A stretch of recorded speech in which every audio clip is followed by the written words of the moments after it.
Hi there. We use Pretotyping to find the best ideas for you to invest in. Pretotyping is a way to present customers with the best case scenario to measure what we do versus what we say. In other words, to get data versus opinion.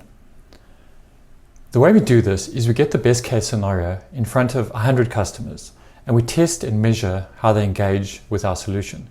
We're not looking for statistical significance. What we're looking for is if we can't get them to do it in the best case scenario, we have to go back to the drawing board, or we can proceed in small increments from there.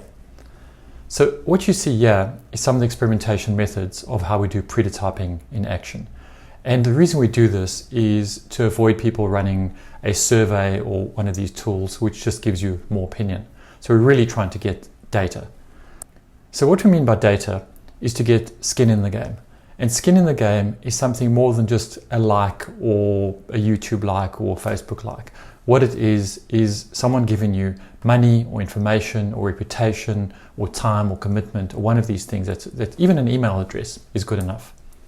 So a great example of this is the Mechanical Turk.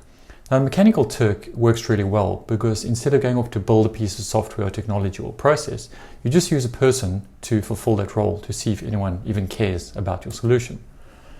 So a few years ago, we were called in by a customer to test Facebook chatbots to see if customers wanted the solution. And once we figured out what the problem was that was worth solving, we went off and tested this. Now remember, the normal way to do this would be to go off and get the budget, spend a few $100,000, get onto a roadmap, get prioritized, and eventually roll this thing out. We prototyped this in 4 days. Day one was really setting up a fake Facebook page that would act as the chatbot host.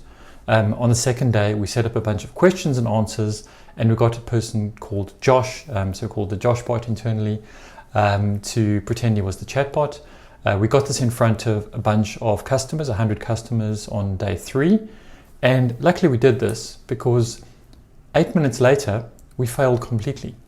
Now by fail, I mean people didn't engage, the proposition didn't resonate with them, they weren't interested in the solution.